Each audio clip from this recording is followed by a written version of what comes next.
Santé pour tous. Santé pour tous, Magazine médical, produit et présenté. par Denis Echeuch. Bienvenue dans ce nouveau numéro de votre magazine médical Santé pour tous. Maladie infectieuse virale, la grippe n'est pas une maladie anodine. Chaque année, des millions de personnes sont infectées.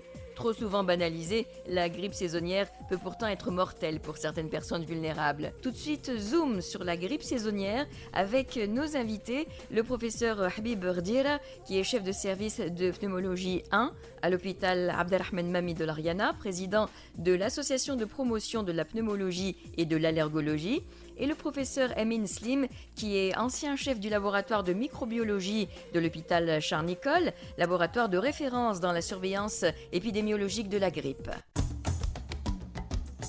L'actu santé.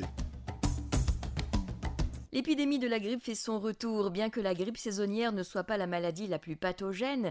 Pourquoi dit-on que c'est la maladie infectieuse qui a le plus d'impact, professeur Emin Slim?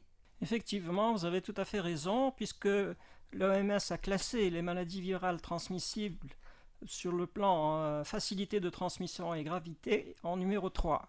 C'est-à-dire qu'elle a le podium et la médaille de bronze, après la varicelle et après la rougeole. D'accord. Et donc, c'est tout à fait dans le sens de ce que vous dites. Et en plus, elle a la particularité de faire le tour de la planète. Oui, exactement. On va en parler peut-être tout à l'heure avec notre collègue Habib Rdira, puisqu'il voit tous les ans des cas de grippe dans son service, et nous, au laboratoire, on isole tous les ans les virus, et ces virus changent chaque année, ce qu'on appelle la grippe saisonnière. Et de temps en temps, tous les 10 à 20 ans, on a ce qu'on appelle une pandémie, c'est-à-dire une épidémie à l'échelon mondial. Justement, on peut en parler, on dit que chaque année, elle touche des millions de personnes et elle est fatale pour certains. Est-ce qu'on a quelques chiffres pour corroborer ces dires? Professeur Habib Rdira. Oui, ça change d'année en année en fait, le nombre de personnes touchées. Ça dépend beaucoup des modifications de la structure du virus. Vous savez que ce virus, quand il vient dans un corps, il est tout de suite reconnu et le corps apprend à se défendre contre ce virus grâce à notre système immunitaire qui est très très efficace. Cependant, ce virus est très intelligent, il va changer ses structures, il peut avoir des petits changements qu'on appelle des glissements, qui fait qu'on le reconnaît moins bien et il peut diffuser plus. Et c'est pourquoi, en fait, chaque année, on attrape la grippe, parce que le virus change. Si c'était tout à fait le virus d'année dernière, il n'y aurait pas de problème. Alors, si le changement est très important, ça s'appelle une cassure. Donc, le virus a des capacités de toucher beaucoup plus de monde, parce que vraiment, le système immunitaire est complètement novice par rapport à ce virus qui a complètement changé, et on aura beaucoup plus de gens atteints. Disons, en moyenne, il y a à peu près chaque année 5 millions de personnes atteintes quand même. Et donc, ils diffusent. Et puis, bon, il y a des populations qui sont très fragilisées du fait de l'âge, du fait peut-être de la grossesse. De pathologies sous-jacentes, et les enfants aussi. Ce qui fait que quand même, ça peut tuer jusqu'à 500 000 personnes par an, ce qui est énorme. C'est terrible. Donc, vous voyez, donc, ça diffuse rapidement, très rapidement. Mais ça dépend des années. Il y a des années... Comme l'a dit le professeur Slim, parfois c'est la pandémie, ça veut dire une épidémie qui touche le monde entier. Pourquoi ? Parce qu'il y a eu des modifications radicales du virus qui fait qu'il n'est plus reconnu. Et autre chose, c'est que parfois, vous savez qu'il y a une barrière entre espèces. Un virus, théoriquement, est spécifique d'une espèce, mais de temps en temps, nous avons le passage d'un virus d'une espèce à une autre. Et quand il passe, l'espèce nouvelle ne le reconnaît pas, et c'est ce qu'on appelle un virus émergent. Voilà. On se croirait dans un film de science-fiction, ça serait un héros mutant qui change d'apparence. Exactement. C'est terrible. Et non seulement ça, mais aussi ils se mettent parfois dans un organisme, ils font des échanges entre eux, ils communiquent entre eux pour attaquer encore mieux. C'est-à-dire que le virus humain peut communiquer avec le virus du poulet, par exemple, et il va lui prendre certains antigènes qui lui permettent de diffuser mieux. Et ces rencontres se font où ? Chez le cochon. Tout à fait, pour continuer l'explication cette excellente qu'a dit Habib Rdira, et pour vulgariser encore plus selon le niveau d'écoute de nos auditeurs, on pourrait comparer un virus, si vous voulez, à la petite puce SIM qu'on met dans le portable. Il a une information. Selon la puce SIM qui contient une information différente, le virus est différent, et la petite cellule qui est le portable obéit au virus. Et le virus va détruire nos cellules et va donner donc ces signes cliniques respiratoires que décrira tout à l'heure le professeur Habib Rdira. Et si on veut expliquer ces changements du virus saisonniers sur le plan biologique et moléculaire, on peut dire qu'il y a une petite mutation au niveau de sa protéine d'enveloppe, qui est sa structure la plus externe, qu'on appelle l'hémagglutinine. Et l'hémagglutinine est une protéine très importante parce qu'elle permet au virus de pénétrer dans la cellule. Et on guérit de la grippe quand notre système immunitaire, on verra le sujet à risque tout à l'heure, parce qu'ils n'ont pas un bon système immunitaire, ils ont d'autres facteurs de risque, notre système immunitaire fait des anticorps contre ces hémagglutinines. Et on guérit après 4-5 jours parce que ces anticorps vont empêcher le virus de pénétrer dans de nouvelles cellules. Alors, quand l'hémagglutinine change, comment elle change? Il y a une petite protéine, un acide aminé, de la petite protéine de l'hémagglutinine qui va changer. Pour prendre un exemple très simple et très amusant, par exemple, vous vous appelez Donia. Oui. Et Donia, 100% des auditeurs connaissent l'émission Santé pour tous. Santé pour tous et Donia. Au lieu de Donia, on enlève le i. Il y a une mutation qui enlève le i. Ça devient Dona. Oui. Dona. Mais il y a quand même 4 petits acides aminés qu'on connaît et que le système immunitaire connaît. 4 sur 5, ça fait 80% des gens qui ne tomberont pas malades l'année prochaine, mais 20% tomberont malades ou qui ont été vaccinés. Mais après 3 ans, ce sera plus Dona, ça sera peut-être Donné. Et après 4 ans, ce sera peut-être, au lieu de donner, amidon.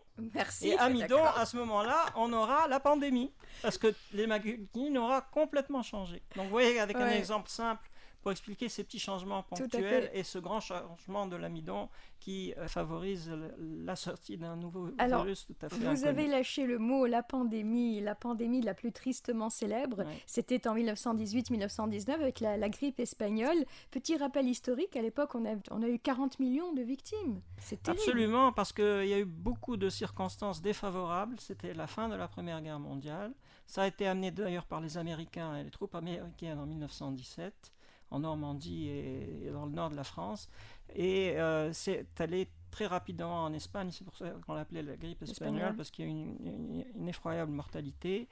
Et on a su que ce virus était du type AH1N1, parce qu'à l'époque, en 1918, on ne connaissait même pas les virus. On pensait que c'était une bactérie qui s'appelait Haemophilus influenza. C'est pour ça que dérive le nom influenza, pour la grippe. On appelle ça influenza di freddo. D'ailleurs, les Italiens appellent ça influenza di freddo, c'est-à-dire l'influence du froid. Qui viendrait avec le verra froid, après pourquoi le froid favorise l'évolution de l'épidémie saisonnière. Et donc, ce n'est qu'en 2005, lorsqu'on a déterré des Esquimaux en Alaska, qu'on a retrouvé ce virus par biologie moléculaire dans leurs poumons. Et on a su que c'était un virus AH1N1, comme celui qui était arrivé en Tunisie en 2009-2010, la dernière pandémie dont tout le monde se souvient. Tout à fait. Et puis bon, il y a eu d'autres pandémies. Absolument. C'était en 57-58, je crois. Là, on a eu quand même 10 fois moins de morts, 4 millions de décès. Oui, c'était la grippe asiatique. C'était un virus AH3N2. Parce qu'il y a plusieurs virus selon les différentes protéines qu'a dit Sylvain Bébé. Professeur je voudrais ajouter 2 choses parce que le professeur Amin Slim a donné 2 précisions que je pense importantes. Beaucoup de gens disent c'est le virus H1N1. Donc tout à l'heure, le professeur Sim avait expliqué qu'il y a une protéine de l'enveloppe qui s'appelle l'hémagglutinine et avec l'autre protéine qui est la neuraminidase, et c'est pourquoi vous avez H et N d'identité donc liées à ces 2 choses-là. L'autre chose, le professeur Sim vous a dit qu'il y avait des conditions favorables qui ont fait qu'il y a eu beaucoup de morts à cause de cette grippe espagnole. En fait, ça nous dit que l'immunité joue aussi un rôle très important. Il n'y a pas que le virus et l'agressivité du virus, il y a aussi l'immunité. Et c'est pourquoi nous avons donc des populations dites à risque. Donc il y a une balance entre l'agressivité du virus qui est due surtout au fait qu'il ait changé sa structure, il se cache par rapport au système immunitaire et le degré de mutation qu'il subit, et de l'autre côté l'immunité, donc nous avons des populations fragilisées. Donc ça dépend des années, il y a des années où il n'y a que les populations fragilisées, le virus n'a pas beaucoup changé, n'est pas très agressif, mais du fait du terrain, on est à risque. Il y a des années, même si on est bien portant avec un bon système immunitaire, du fait que ce virus est nouveau, il y a beaucoup de monde est touché. Professeur Amin Slim, vous êtes l'ancien chef du laboratoire de microbiologie de l'hôpital Charles-Nicolle, labo de référence dans la surveillance épidémiologique de la grippe. Alors cette grippe, elle fait l'objet d'une surveillance continue à l'échelle planétaire. Pourquoi et en quoi consiste cette surveillance sentinelle de la grippe ? Tout à fait, puisque le virus revient tous les ans, comme dans la chanson de Fayrouz, Zuruni kulli sana marran. Donc il change un peu. On a besoin d'un laboratoire de référence agréé par l'OMS qui fait ce travail. C'est-à-dire, lorsque commence la saison de grippe, en général fin décembre, début janvier, on commence à isoler un certain nombre de cas de personnes atteintes par le virus de la grippe. Oui. Donc on doit l'isoler, on doit l'identifier et on doit envoyer des rapports hebdomadaires à l'OMS. Donc il y a une saison de grippe qui commence en Tunisie le 1er octobre et qui s'achève le 1er mai. Parce qu'après le 1er mai, il fait trop chaud pour que le virus puisse donner l'épidémie.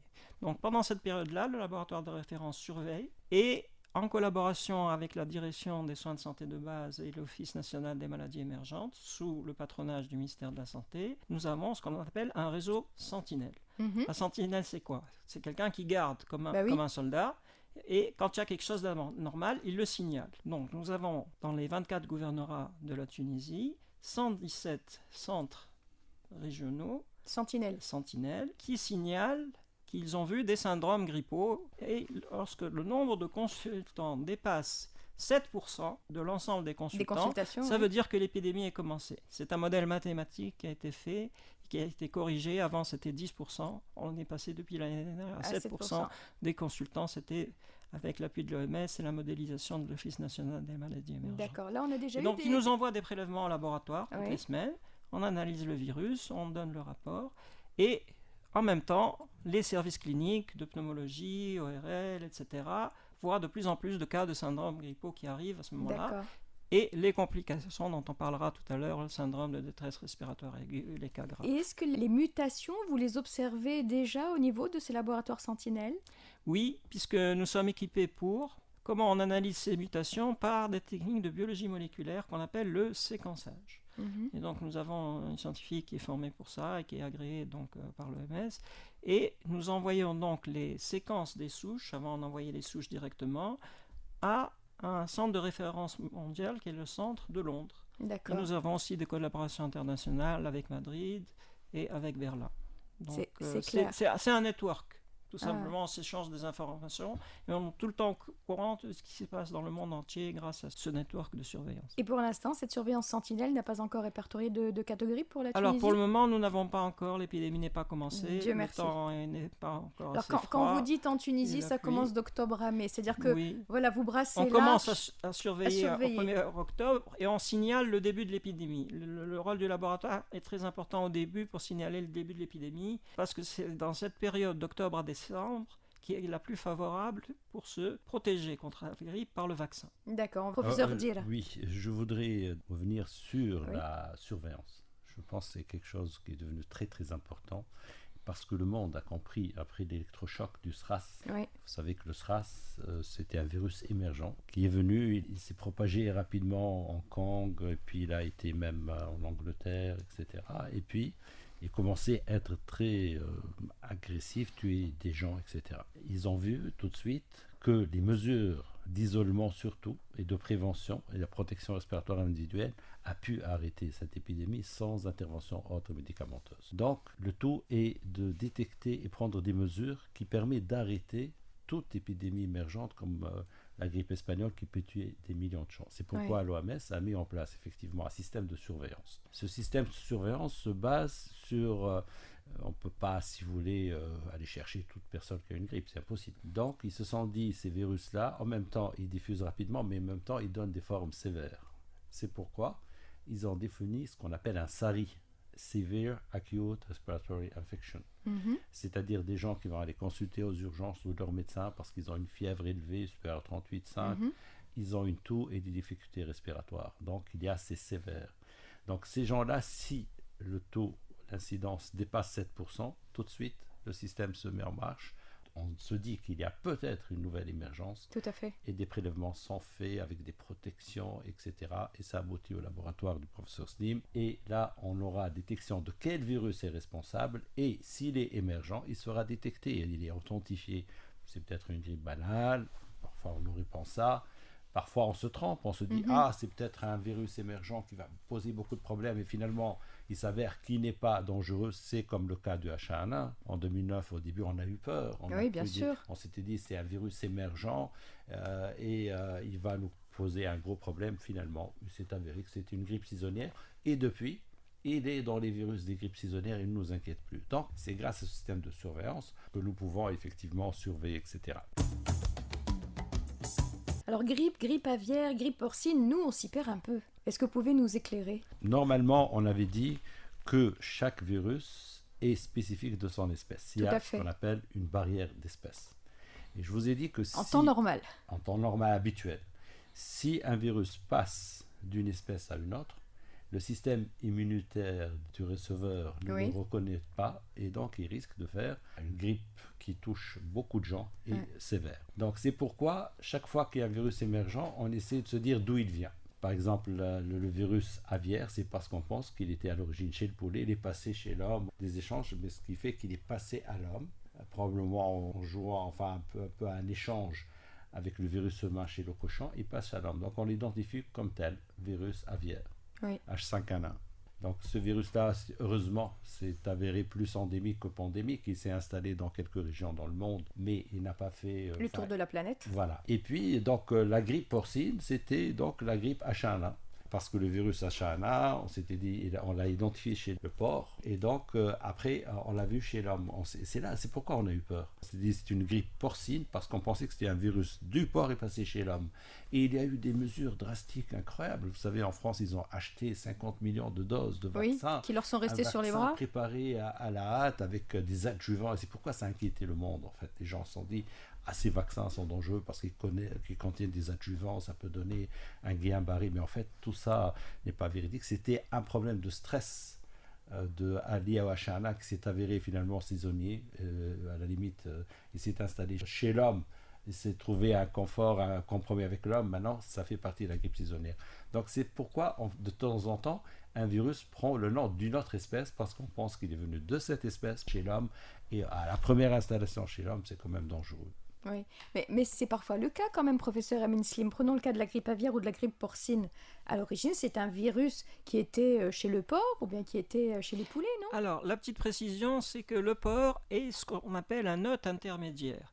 Il accepte aussi bien le virus de l'homme que le virus du canard. Et lui, il ne fait pas une pneumonie comme on fait nous autres humains. Classiquement. Lui, il fait une grippe qu'on appelle une grippe intestinale. Il fait un peu de diarrhée, il a un peu le nez qui coule, et c'est tout. D'accord, le groin qui coule. Vous allez dire, en Tunisie, on ne consomme pas de porc parce qu'on est un pays musulman. C'est ça. Oui, mais si c'est une fausse sécurité. Si c'est passé chez l'homme voilà, et avec c'est les une fausse avions, sécurité parce que cette recombinaison, cet échange d'informations, cette carte SIM du virus qui échange entre deux opérateurs différents, qui est le canard d'un côté et l'homme de l'autre côté, dans l'intestin du porc, fait ressortir l'émergence, comme a si bien dit Habib tout à l'heure, de ces virus recombinants.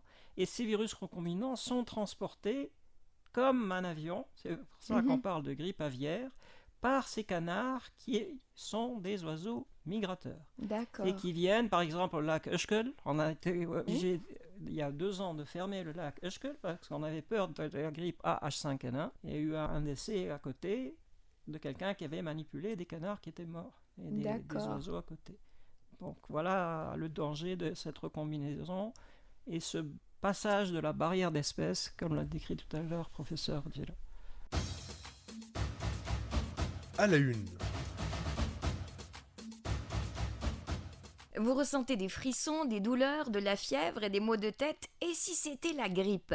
Maladie infectieuse virale, la grippe n'est pas une maladie anodine. Chaque année, des millions de personnes sont infectées. Si dans la plupart des cas, l'amélioration survient après quelques jours, pour certaines personnes vulnérables, les complications peuvent être mortelles. Découvrez tout de suite les symptômes, les traitements, ainsi que les armes contre le virus de la grippe. Alors on pourrait dans un premier temps, si vous voulez bien, professeur Habib Bordiera, définir qu'est-ce que c'est que la grippe ou influenza, comme on l'a appelé à un certain moment. Voilà, donc merci, vraiment merci pour cette question, parce qu'il y a tellement de confusion chez les gens que c'est vraiment l'occasion de préciser certains points très importants.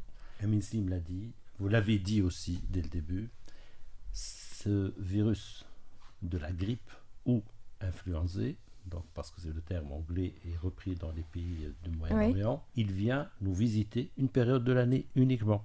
Il n'est pas encore arrivé. Généralement, il arrive mi-décembre, fin décembre, jusqu'à maximum fin février, mars. C'est la saison. En dehors de cette saison, dire je suis grippé n'a pas de sens. En fait, on n'est pas grippé, on est enrhumé. Parce que c'est le virus qui donne la grippe, mais par ailleurs, il y a beaucoup de virus qu'on appelle para-influenzés d'ailleurs, qui donnent des rhumes. Et le rhume et la grippe, c'est complètement différent. Le rhume ne tue pas. Le rhume peut se compliquer par une sinusite, mais ça reste au niveau de la sphère ORL. Tout à fait. Une grippe ou influenzé, c'est un virus qui va toucher tout le corps. Il va aller aussi dans le système ORL, peut faire couler le nez. Il commence avec le système respiratoire et puis... Aller dans le système respiratoire et puis ça diffuse, il touche partout. Toutes les cellules, donc on est fatigué. Oui, c'est pour ça qu'on a mal partout, on a des courbatures. Oui. Les articulations font mal, les muscles font mal. Et généralement, la personne est tellement fatiguée qu'elle est obligée de rester à la maison. Elle a tellement de fièvre et les complications sont beaucoup plus sévères. Parce que le rhume, bon, c'est vrai que ça peut se compliquer avec un peu de sinusite, à la limite. Mais sinon, la grippe, les complications peuvent être très sévères, les gens peuvent avoir des pneumonies très sévères, ils peuvent mourir tout simplement de déshydratation, de l'importance de la fièvre, parce que le corps, vraiment, ça lui donne un choc énorme. Donc c'est ça la différence entre rhume, et on peut être enrhumé à n'importe quelle période de l'année, parce que les virus para-influenzés circulent tout le temps, se transmettent, mais de toutes les façons, ne changent pas beaucoup, et le système les connaît et les limite à la sphère ORL, le nez.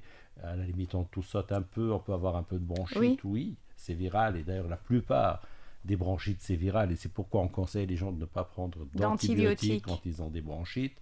C'est toujours viral, et même quand c'est pas viral, de toute façon ça va être craché. Donc ces virus-là, c'est le virus de la grippe, c'est une période de l'année, et ça touche tout le corps, une grande fatigue, etc. Ça se répercute sur tout l'organisme, en fait... C'est bien clair. Mais est-ce que c'est fréquent? Oui, tout à fait. Les États-Unis estiment qu'ils ont à peu près entre 300 000 et 500 000 cas par an. Ça, c'est les États-Unis. Les États-Unis seulement, parce qu'ils ont un système de recueil de données très numérique et très informatisé. Ils déclarent tout au CDC, ce qu'on appelle le Center of Disease Control. Le centre de contrôle des maladies. En France aussi, ils ont les deux instituts Pasteur, Pasteur Nord et Pasteur Sud, qui sont le centre de référence. Ils ont une idée à peu près, avec le réseau GROG des médecins généralistes. Nous, on fait des estimations selon le nombre de cas qu'on diagnostique au laboratoire et selon le nombre de cas qui sont colligés dans les dispensaires, dans les centres régionaux et dans les services d'urgence. On estime qu'on a à peu près entre 30 000 et 50 000 cas par an de grippe en Tunisie. C'est en Tunisie? Oui, dont 20 à 50 sont mortels par an. Ah, quand même. Et c'est pas facile de faire la relation du décès entre... Donc, on ne peut pas être affirmatif, il ne s'agit que des estimations. Et dans le monde, on parle d'un adulte sur 10 et un enfant sur 3. Oui, ce sont les estimations de l'OMS. Donc ça dépend des pays, ça dépend des saisons. Par exemple, l'année dernière, en Tunisie, nous avons eu la grippe A H3N2 dans 60% des cas. Le virus a été isolé. L'ancien virus A H1N1 qui a un peu changé, qui a donné 35% des cas. Et 5% de cas, c'était de la grippe B. Il y a un troisième virus qui est la grippe B qui est moins dangereux, mais qui peut donner aussi une épidémie saisonnière. Et ça change selon les saisons. Ça peut s'inverser. D'accord. On ne sait pas le virus qui va venir cette année. Ça peut être la grippe B, ça peut être le retour de la H1N1. Dans les définitions de l'OMS, l'épidémie saisonnière touche entre 2 et 5% de la population. De la population mondiale. Et la pandémie, c'est entre 5 et 20%. Donc c'est exactement ce qui s'est passé en 2009-2010. Quand on a bien surveillé cette grippe, nous avons eu 650 000 cas qui représentaient à peu près 5% de la population. Et ces chiffres s'expliquent quand on sait que les épidémies de grippe touchent toutes les tranches d'âge. Que personne n'est à l'abri. Si on n'est pas protégé, soit par le vaccin ou si on attrape la grippe, selon notre système immunitaire, on peut faire des grippes simples, 2 ou 3 jours et on guérit, comme des grippes un peu plus difficiles, où on est obligé de garder le lit avec 40 de fièvre pendant 4-5 jours, jusqu'à ce qu'apparaissent les anticorps, soit des grippes avec des complications secondaires. On dit toujours que le virus prépare le lit de la bactérie, c'est-à-dire il détruit les cellules, il décapite les cellules respiratoires des bronches, et les bronches ne sont plus capables de faire ce qu'elles faisaient, c'est-à-dire de sortir les saletés, puisque il y a certaines cellules de l'arbre respiratoire qui sont des nettoyeuses de l'arbre respirateur. Donc on tousse, on crache. Pourquoi tu tousses?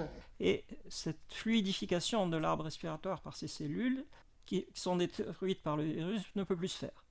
Donc il y a un encombrement des bronches, un blocage des bronches, une asphyxie, et ils vont voir les services d'urgence, ils vont voir les services de réanimation, il faut leur faire de la kinésithérapie pour les petits-enfants, parce qu'ils n'arrivent pas à tousser, et pour les adultes, on fait des aspirations trachéales, etc. D'autant plus, professeur Urdjira, qu'il y a des personnes qui sont plus vulnérables que d'autres, les enfants, des personnes âgées. Exactement. En fait, en période de grippe, nous, pneumologues, on la rend responsable de presque tout. Même quand quelqu'un vient pour un asthme aigu grave, on se dit peut-être c'est le virus de la grippe qui a déclenché ça. Comme je vous ai dit, c'est pas toujours facile de mettre en évidence le virus. Quand il y a quelqu'un qui est fumeur et qui a cette maladie qu'on appelle la BPCO, c'est bronchite chronique, qui fait une exacerbation, le plus souvent aussi en période de grippe, c'est le virus de la grippe. Parce que le même virus aurait peut-être donné une forme un peu fruste, mais chez quelqu'un qui est BPCO, ça va donner une exacerbation. Voilà. Alors, tout n'est pas classé sur le compte de la grippe, mais quand nous voyons, par exemple, en ces périodes hivernales et tout, surtout la période de grippe, le nombre d'hospitalisations qui augmente, le nombre de cas qui augmente, nous savons qu'il est quelque part toujours derrière. Vous dites, effectivement, certaines personnes fixent un peu sur les gens à risque, mais il y a beaucoup de gens qu'on vaccine pour protéger les gens à risque. Bon, il y a aussi le problème que peut-être pour certains âges, il y a d'autres virus qui sont tellement importants que peut-être le problème de la grippe est mis en second plan, comme le virus respiratoire syncytial chez les tout petits, les moins de 2 ans, qui donne des bronchiolites sévères. Donc, si vous voulez, les pédiatres vont concentrer un peu sur ça, et peut-être le problème du virus de la grippe est mis au second plan. Mais à partir de 2 ans, ça devient le virus le plus embêtant à part. Bon, bien sûr, je parle de respiratoire, pas la rougeole et tout, mais c'est le virus le plus important pour nous jusqu'aux âges les plus avancés et bien sûr avec des gens plus à risque. Et à partir de 65 ans, le risque augmente encore plus. Mais ça, c'est vraiment notre virus ennemi public numéro 1, c'est le virus de la grippe. Il y a des facteurs qui peuvent favoriser la grippe. On a vu que c'était un virus qui changeait de forme chaque année. Mais est-ce qu'il y a quelque chose qui va pouvoir booster en plus ce virus, ce mutant? Ce sont surtout les variations de température, ce qu'on appelle le choc thermique. D'accord. Quand on est dans une pièce surchauffée, dans une école ou dans un bus ou dans un métro, un transport public, et qu'on sort qu'il y a une différence de 10 degrés, c'est ce qu'on appelle le choc thermique. Et donc notre système immunitaire est obligé d'arranger la température, etc., etc. Et donc ça favorise la pénétration du virus, qui est bien conservé par le froid. La transpiration, donc on enlève nos habits et on prend froid, tout simplement. On dit on prend froid et on attrape la grippe de cette façon. C'est uniquement si le virus traînait par là. C'est pas le froid qui va nous donner la grippe. Le virus circule dans l'atmosphère, où les gens toussent, ou dans des surfaces comme des poignées de porte par exemple, on tousse et après on a le virus dans les mains et on ouvre une porte. Voilà. Parce que on peut se mettre dans personne arrive et ouvre la même porte, elle va se mettre le virus dans les mains et puis elle va respirer ce virus. Qu'on soit bien clair, si on décide d'aller se mettre 5 minutes dans le congélateur, s'il n'y a pas un virus qui traîne dans le congélateur, on ne va pas attraper la grippe. Oui, bien sûr. Mais on va attraper une pneumonie. Oui. Là, on viendra vous voir. Des bactéries. On viendra vous voir, professeur Urdjira. Le virus, en fait, c'est un virus qui va se retrouver chez des gens, va être transmis de personne en personne, par l'air, en fait, par la toux, par ces particules qu'on crache. Donc, ça s'appelle fludge, c'est-à-dire de la salive en petites gouttelettes, disons, qui est projetée.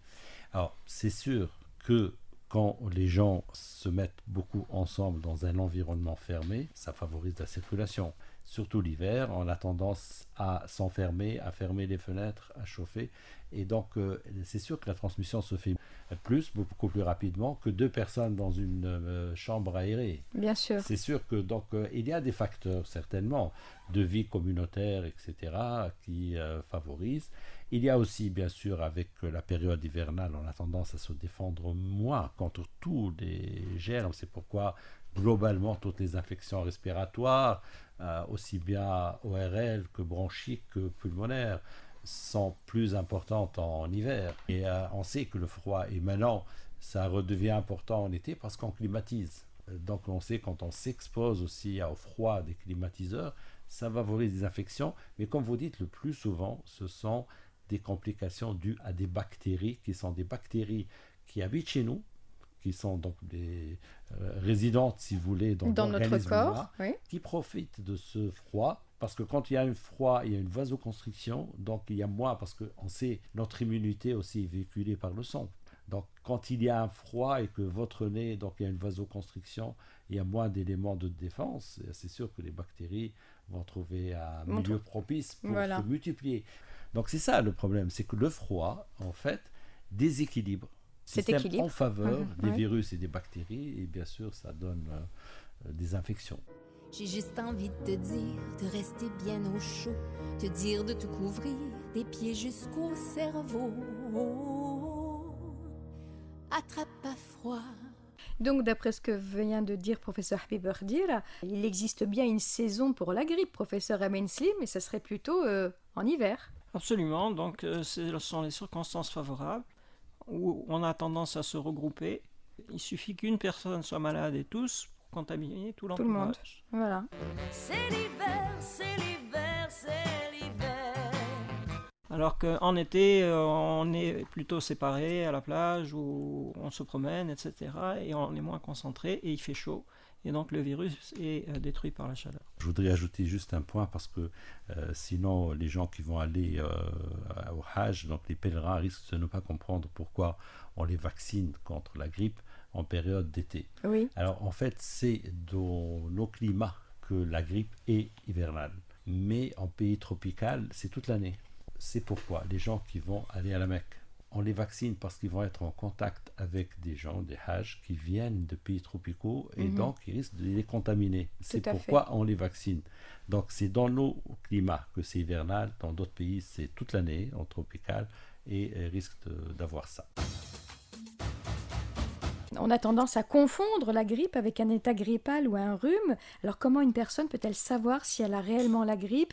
Quels vont être les signes d'alerte? Comment reconnaître les symptômes de la grippe? En fait, il n'y a pas d'état grippal, il y a le rhume et la grippe. C'est un terme hybride. D'abord, pour avoir la grippe, il faut qu'on soit en saison de grippe. Si nous ne sommes pas en saison de grippe, c'est pas la grippe. Donc, en ce qui concerne, par exemple, le rhume. Alors, le rhume, c'est une infection qu'on peut attraper toute l'année. Elle n'est pas limitée à une saison particulière, comme la grippe. Et les symptômes sont localisés au niveau de la sphère ORL et au niveau des yeux. C'est-à-dire que vous avez les yeux qui coulent un peu, qui larmoient, le nez qui coule. Tout à fait. Voilà, une toux, on peut tousser un peu, et la fièvre qui n'est pas très élevée. Une petite fièvre. D'accord. Voilà. Ça, c'est pour le rhume. Et le sujet, la personne, généralement, il n'est pas trop fatigué. On peut être un tout petit peu fatigué, oui, mais en tout on cas, peut aller travailler. On continue à travailler, à faire ce qu'il faut comme d'habitude. On n'a pas de douleur articulaire, on n'a pas de douleur musculaire, il n'y a pas de grande fatigue. Ça, c'est un rhume. D'accord. Et ça peut arriver plusieurs fois parce qu'il y a plusieurs virus para-influencés.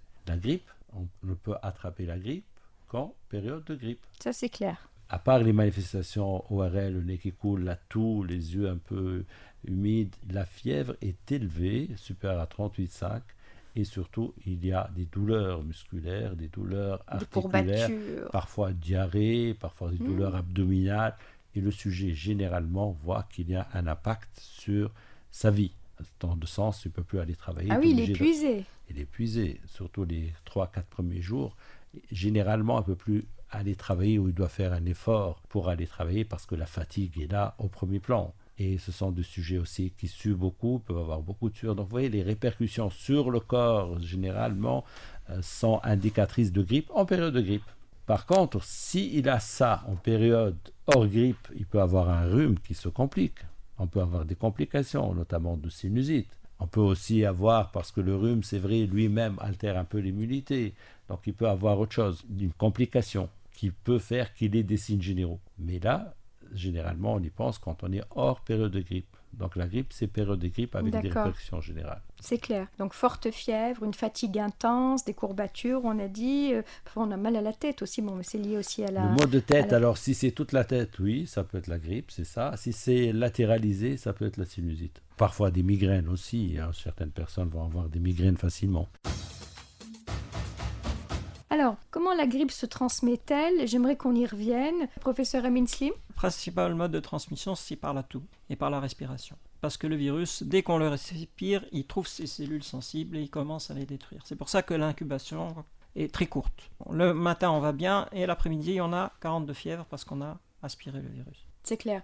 Donc, par voie aérienne, essentiellement, par contact direct aussi, par la contamination, par le contact oui, ce qu'on avec des disait, les objets. embrassades tout à l'heure, les toux, les réunions D'accord. dans un espace cloisonné, etc. Alors, quels sont les risques pour la santé en étant sujet à la grippe ? On a parlé de cas particuliers tout à l'heure, professeur Habib Ardira, mais rapidement, on a cité la femme enceinte, on a cité le diabétique, les personnes âgées. Dites-nous un petit peu, quels sont ces risques pour la santé ?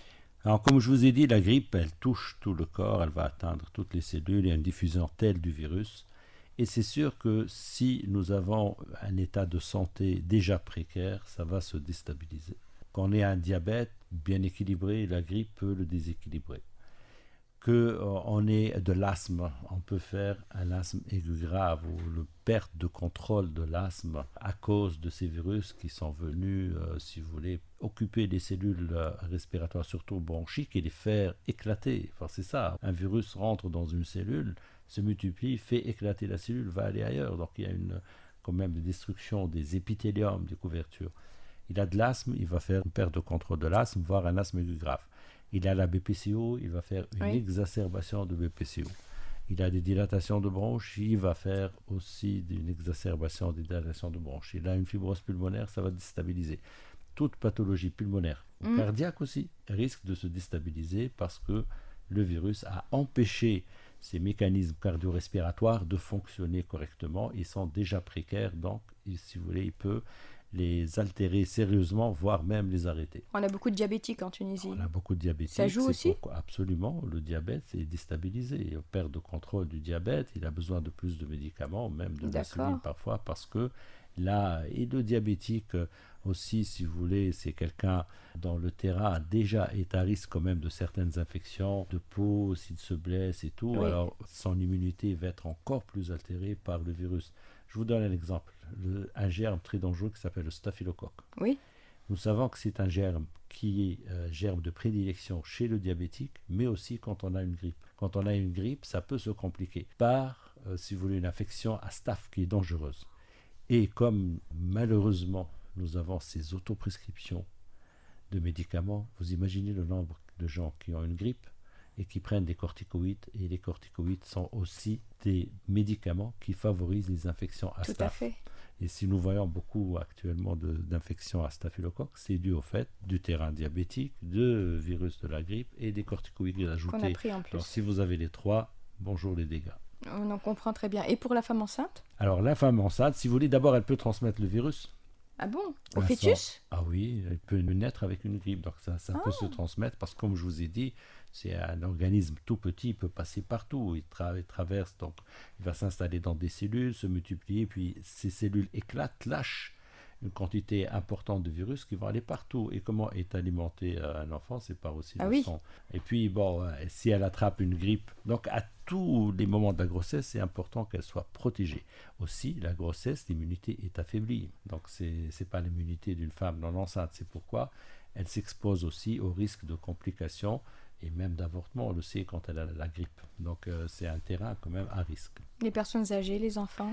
Les personnes âgées, pareil, d'abord parce que, comme je vous ai dit, ce sont des sujets à risque de faire des complications, surtout pneumoniques. Ils ont plusieurs pathologies en plus. Ils ont plusieurs pathologies qui peuvent être déstabilisées, mais aussi ce sont des gens à risque de faire des pneumonies. On sait que l'incidence de la pneumonie augmente et aussi de la gravité à partir de 65 ans. Et donc c'est pourquoi ce sont des terrains, et on sait que le virus de la grippe fait le lit aux pneumonies. Et donc la pneumonie, c'est la première cause de mortalité chez les adultes de plus de 65 ans. C'est plus que les cardiovasculaires.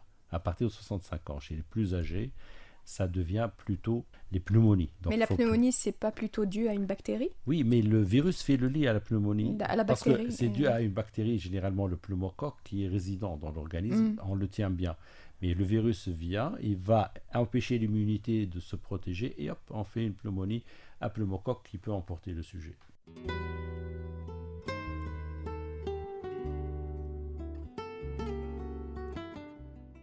les enfants? Pour les enfants, comme je vous ai dit, d'abord, les enfants qui ont une pathologie de l'asthme ou une autre pathologie, absolument, c'est la même chose, ils sont quand même à risque. À moins de 2 ans, comme je vous ai dit, peut-être le risque est plus augmenté concernant le virus respiratoire syncytial, mais beaucoup d'enfants, parce que vu la petitesse des bronches, s'ils font une grippe, ils risquent d'avoir de l'insuffisance respiratoire aussi.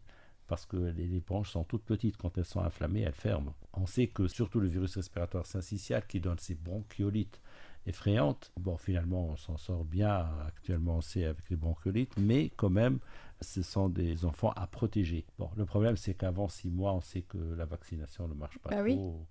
Mais il est conseillé, je pense, de aussi vacciner les petits-enfants, surtout ceux qui ont des pathologies chroniques. On le voit, la grippe, c'est une maladie qui n'est pas du tout anodine, vu les conséquences aggravantes qu'il peut y avoir. Alors, comment va se faire la prise en charge? Parfois, il y a une guérison spontanée, non? Alors, la guérison est spontanée. Pas besoin de quoi que ce soit. Et si on prend des médicaments, c'est plutôt pour les symptômes. En fait, on peut s'arranger sans médicaments. Pour le mal de tête, par exemple. Alors, sauf si vraiment on a un mal de tête important, on va prendre un peu de paracétamol pour empêcher le mal de tête. Mais par ailleurs, il y a des mesures à prendre, surtout pour bien boire. Parce que la grippe, du fait d'abord de l'augmentation de la fréquence respiratoire, on va évacuer beaucoup d'eau, vous savez, la respiration, mais aussi beaucoup de sueur. On va suer beaucoup, les gens ont tendance à se couvrir, donc finalement, beaucoup de gens arrivent dans des états de déshydratation sans se rendre compte. Et vous savez, avec l'âge, la sensation de soif diminue. Tout à fait. Et ça peut être une complication qui tue. La déshydratation, c'est pas de la blague. Donc, on reçoit surtout des sujets âgés. Beaucoup arrivent et on constate un état de déshydratation qui est dû à cette grippe-là. Et on les sauve in extremis, parce que c'est ce qui allait les tuer. D'accord, donc ils arrivent à l'hôpital en fait beaucoup plus pour l'état de déshydratation dans lequel ils se trouvent que pour leur grippe. Exactement. Et ces déshydratations sont favorisées aussi par les diarrhées, parce qu'on leur a prescrit des antibiotiques pour rien. Ça sert à rien de donner... Donc, comme le dit la pub, les antibiotiques, c'est pas systématique, et quand il y a un virus... Alors, on donne éventuellement des antiviraux qui ne marchent que quand ils sont donnés dans les premières 48 heures, ou 72 heures maximum, dans les formes les plus sévères de gens hospitalisés en réanimation parce qu'ils ont fait une grippe qu'on appelle maligne. Et quelle est la différence, professeur Amin Slim, entre les antiviraux et les antibiotiques? C'est complètement différent parce que les antibiotiques agissent sur les cellules et sur les bactéries. En arrêtant par exemple la synthèse des protéines, etc. Et les antiviraux agissent au moment du cycle de réplication des virus. Par exemple, le professeur Bordier a parlé de la deuxième protéine dont on a parlé dans la structure du virus qui change, qui est la neuraminidase. La neuraminidase a pour fonction de faire sortir le virus de la cellule. Il coupe la membrane externe de la cellule et permet au virus de sortir par bourgeonnement, comme un ballon qu'on lâche dans le ciel. D'accord. Et à l'intérieur, il y a toute l'information génétique du virus qui est dangereuse et qui va infecter d'autres cellules. Donc si on empêche ce virus de sortir de la cellule, c'est la fonction du médicament qu'on appelle l'antiviral ou l'antineuraminidase. S'il est donné les conditions qu'a cité le professeur Diela tout à l'heure, il peut réduire la durée de la maladie. Donc c'est important pour les cas graves. Pour faire plus simple, on retiendra pour nos auditeurs antiviral pour les virus, antibiotiques pour les bactéries, enfin contre les bactéries. Voilà. Alors surtout, pas d'antibiotiques, c'est sans effet contre la grippe et n'allez certainement pas faire de l'automédication tout seul et n'allez pas prendre des corticoïdes tout seul aussi parce que là, c'est la catastrophe. Parfois, tout va grimper de façon exponentielle et on arrive en urgence dans votre service, professeur Habib Bordiera. Et surtout, on leur propose ce qu'on appelle un cocktail, une injection cocktail en pharmacie qui comprend un corticoïde, un antibiotique et l'aspirine en plus. C'est un cocktail Molotov, ça? C'est un cocktail Molotov. Franchement, pour quelqu'un qui a une grippe, ça peut complètement le... Ah bah oui. Et qui est-ce qui propose ça dans les pharmacies? On propose ça dans les officines? Oui, des cocktails, des conseils entre patients. Il dit, voilà, vous allez à cette pharmacie, vous lui demandez le cocktail. Et là, le cocktail, après, on le reçoit, nous, en victime de cocktail Molotov. Alors le mieux, c'est d'essayer de prévenir la grippe et puis ses risques sur la santé. Alors on va peut-être rappeler ces règles d'hygiène à respecter. Tout à l'heure, rapidement, on en a brossé certaines. Est-ce qu'on peut, professeur Habib Bordjira, rappeler ces règles d'hygiène? Absolument. Donc comme je vous ai dit, il y a des règles de protection de la communauté par l'isolement qu'on prend, surtout quand il y a des virus émergents, que le risque sanitaire est important. Par contre, pour les grippes saisonnières, il y a des choses qu'on appelle les protections respiratoires individuelles qui marchent très bien et ça permet de se protéger de transmission de ce virus-là.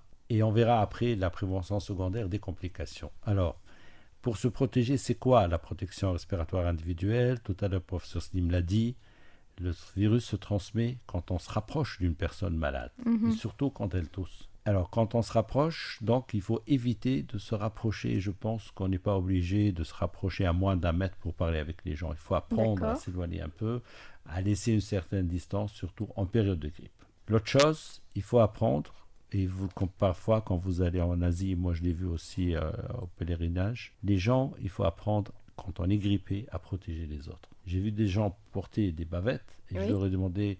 Ah, vous avez peur? Il me dit non, je suis malade et je ne veux pas contaminer les autres. C'est bien ça. Donc il faut apprendre aussi, quand on tousse pour protéger les autres, il faut apprendre à tousser dans sa main, après aller se laver la main. Le lavage des mains, c'est très important. Voilà. Et aussi, le professeur Sim l'a dit, il y a la transmission par contact. C'est-à-dire, je suis là, je tousse sur une surface, quelqu'un passe, dans quelques temps, pas trop longtemps, après, et il va toucher, et puis il va porter sa main à la bouche, et il va passer le virus. Alors il faut apprendre à ne pas lever sa main vers sa bouche ou son nez sans se laver la main.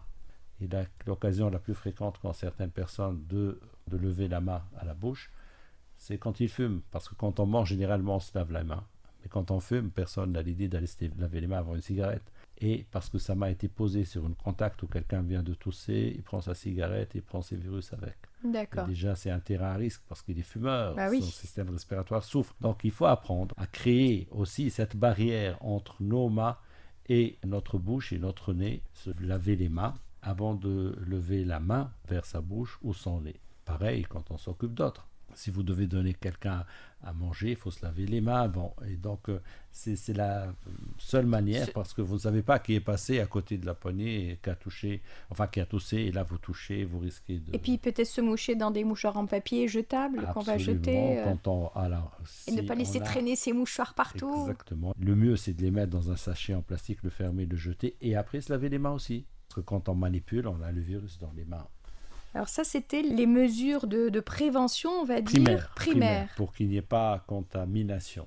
Alors la prévention secondaire, effectivement, il y a des complications de la grippe. D'abord, ça déstabilise beaucoup de maladies. Donc si nous avons une maladie chronique et que nous avons la grippe, il faut absolument voir avec son médecin pour renforcer le traitement ou pour contrôler mieux les symptômes de la maladie sous-jacente. Si nous avons un diabète, peut-être aller mesurer la glycémie plus fréquemment pour voir si ça n'a pas été déstabilisé. Si nous avons de l'asthme, si on sent que nous avons des difficultés respiratoires, il ne faut pas hésiter à contacter son médecin, voire renforcer le traitement de l'asthme. Pareil, si nous avons une BPCO, il faut voir aussi avec son médecin pour renforcer le traitement de prévention des exacerbations de la BPCO, l'insuffisance rénale, pareil, l'insuffisance cardiaque. D'accord. Donc, si nous avons une pathologie chronique. Secondo, bien sûr, il ne faut pas trop s'amuser quand on a la grippe et que le système immunitaire flanche à aller trop forcer, soit aller passer des soirées et tout. Non, il faut se reposer. Il faut bien boire et il faut donc vraiment laisser son corps se défendre contre le virus. Et généralement, il faut passer 2-3 jours au lit, enfin à la maison en tout cas, pour ne pas s'exposer aux intempéries. Et il y a quelque chose d'important aussi, je pense, parce que nous voyons fréquemment des sinusites. Donc il faut bien se moucher le nez et même aller faire des instillations de sérum physiologique dans le nez qui se vend. Ça c'est bien parce que les sécrétions qui stagnent dans le nez risquent de faire de la sinusite. Alors tout ça, c'est des règles à respecter, mais il y a aussi le fameux vaccin. Alors quand faut-il faire le vaccin contre la grippe, professeur Amin Slim? Et puis, quels sont les bénéfices et les risques éventuellement du vaccin contre la grippe? Tout à fait. Le vaccin de la grippe, c'est un bon cocktail. On parlait du mauvais cocktail Molotov tout à l'heure. Tout à fait. Là, c'est le bon. Qui contient, parce qu'on ne sait pas le virus qui va arriver cette année. Justement. Alors, donc, c'est pour ça qu'il y a des gens qui sont sceptiques. C'est 3 virus qui circulent, les plus récents. D'accord. Et sa composition est décidée par un comité d'experts de l'OMS qui se réunit à Genève la 3e semaine de février de chaque année, qui exploite toutes les séquences, c'est-à-dire toutes les variations de ces virus envoyés par les laboratoires nationaux de référence. Donc, il y a des centres nationaux de référence mondiaux agréés par l'OMS, qui sont Londres, Atlanta, Yokohama au Japon, Melbourne en Australie et Beijing, c'est-à-dire Pékin, Asie. On a une couverture mondiale pour essayer de fabriquer le vaccin le plus efficace. C'est un peu comme la fable du lièvre et de la tortue. Le lièvre, c'est le virus, il court dans le monde entier. Et la tortue, on essaye de rattraper ce lièvre avec la tortue qui est le vaccin. C'est pour ça qu'on change la composition du vaccin chaque année. Il va essayer de protéger de presque toutes les grippes, disons. Voilà, donc il y a une souche de AH1N1, une souche de AH3N2 et une souche de virus B. Maintenant, il y a un nouveau vaccin qui va être commercialisé en Europe, qui est déjà commercialisé aux États-Unis, mais qui va être commercialisé en Europe cette année, qui est le A4 virus. On passe de 3 à 4. Et on a ajouté une deuxième souche de grippe B, parce qu'on s'est aperçu que le virus grippe B, bien qu'il est moins méchant, il change aussi. Et donc maintenant, ce vaccin quadrivalent va être commercialisé en Europe à partir de cette saison. On est pour parler avec le ministère de la Santé pour l'introduire en Tunisie l'année prochaine. C'est simplement une question de budget. Le ministère de la Santé est d'accord, il faut trouver le budget. Oui, mais vu que ça change tout le temps, on fait... Oui, mais quand on a un 4e virus qui permet d'améliorer la protection vaccinale, on gagne beaucoup plus d'argent en protégeant les gens qu'en laissant la grippe le taux d'absentéisme, ainsi de suite, ça coûte cher en économie. Alors quand faut-il faire le vaccin contre la grippe? Est-ce qu'on peut se faire vacciner si l'épidémie a commencé, par exemple? Alors, on peut le faire si c'est une épidémie grave, pour essayer de protéger. Mais il vaut mieux le faire dans les 2 à 3 mois précédant l'épidémie, c'est-à-dire en Tunisie entre octobre et fin décembre. D'accord, donc on a encore un peu de rab pour se faire vacciner la fin de l'année pour se faire vacciner. Et qui a vraiment intérêt à se faire vacciner contre la grippe? Alors c'est tous les sujets à risque qu'a cité le professeur Habib Bordjila. En général, les parents connaissent, ils vaccinent les grands-parents qui ont plus de 65 ans. Les sujets à risque qui ont été cités, l'asthme, les diabétiques, les hypertendus, les insuffisances cardiaques, les bronchopneumopathiques, etc., les bronchites chroniques, les dilatations de bronches. Je fais un catalogue, je me rappelle en même temps mes cours de la faculté de médecine. La femme enceinte, parce que le virus H1N1 malheureusement a un pouvoir pathogène, c'est-à-dire une influence négative sur la femme enceinte qui peut tuer la femme enceinte. Et puis vous, professeur Della, les professionnels de la santé, il faut vous vacciner. Surtout pour protéger nos patients. Parce que nous faisons des actes de personne en personne. Et si nous venons traiter des patients, que dire de les protéger de la transmission que nous provoquons? Donc c'est un devoir pour tous les personnels de santé de se faire vacciner. Alors, la question qu'on se pose aussi, les gens sont mécontents quand ils se vaccinent en période épidémique. Ils vous disent « je me suis vacciné hier et 2 jours après j'ai attrapé la grippe ». Il faut laisser le temps au système immunitaire de nous protéger parce qu'on va injecter un antigène qui est tué et qui va provoquer l'apparition des anticorps qui vont nous protéger. Donc il faut au minimum 1 semaine, 10 jours. C'est pour ça qu'on dit qu'il faut mieux se faire vacciner avant l'épidémie. C'est bien pour clair. Que notre système immunitaire ait le temps de nous protéger. C'est vrai que si on se vaccine avant la période de grippe, là, on est sûr à 100% que nous avons la protection, 15 jours avant la période. Mais si on ne s'est pas fait vacciner avant, il vaut mieux se vacciner même en période de grippe. Ça nous donne une chance, si on n'attrape pas la grippe dans les 10 jours qui suivent, d'être protégé quand même. Mais on prend un risque avant pour ne prendre aucun risque et même en période pour minimiser le risque si on ne l'attrape pas tout de suite. Et même si on fait une grippe, quand on est vacciné, elle sera très atténuée. Tout l'intérêt de faire quelle que soit la vaccination antigrippale chez les personnes à risque. Ce n'est pas obligatoire chez les autres. Alors, quelqu'un qui a plus de 65 ans, c'est obligatoire. Les maladies, c'est obligatoire. La femme enceinte, le diabétique, etc. Nous, les gens qui n'ont pas, soit plus de 65 ans, qui n'ont pas de maladie chronique, qui n'est pas une femme enceinte, il faut savoir, quand on se vaccine aussi, on s'empêche d'avoir un arrêt de travail de 3 jours. Si vous ne pouvez pas vous permettre de vous absenter, parce que, pour 10 000 raisons, donc il vaut mieux se faire vacciner, même si on n'est pas une personne à risque, parce que ça va vous clouer au lit 1 semaine. Tout à fait. Fais pas ci, fais pas ça. Fais pas ci, fais pas ça. Des gestes à éviter en matière de santé. Alors tout de suite, notre fait pas ci, fait pas ça en tour de table. J'ai l'habitude de demander à nos invités de tirer la sonnette d'alarme sur des habitudes à proscrire en matière de santé. Et donc chacun d'entre vous, à tour de rôle, va dénoncer un mauvais geste, une attitude qui peut entraîner des conséquences graves pour la santé. Je commence avec vous, professeur Amin Slim. Il faut éviter d'embrasser quelqu'un qui tousse. C'est clair. Professeur Habib Bardira. Moi, je pense que plus que ça, en période de grippe, cette habitude que nous avons d'entrer dans les maisons directement sauter sur les enfants et les embrasser est une mauvaise habitude. Alors sachez qu'un enfant que vous embrassez, c'est un enfant à qui vous risquez de passer un virus. Si vous l'aimez, ne l'embrassez pas. Merci. Apportez-lui un cadeau à la place. Merci beaucoup. Notre émission touche à sa fin. Elle sera rediffusée mardi matin à 10h. Et je vous rappelle que vous pourrez retrouver le podcast de l'émission sur notre site. Merci à nos invités, le professeur Habib Bardira, chef de service de pneumo 1 à l'hôpital Abdelrahman Mammi de l'Ariana, président de l'association de promotion de la pneumologie et de l'allergologie, et le professeur Amin Slim, ancien chef du laboratoire de microbiologie de l'hôpital Charles-Nicolle, laboratoire de référence dans la surveillance épidémiologique de la grippe. Merci à vous de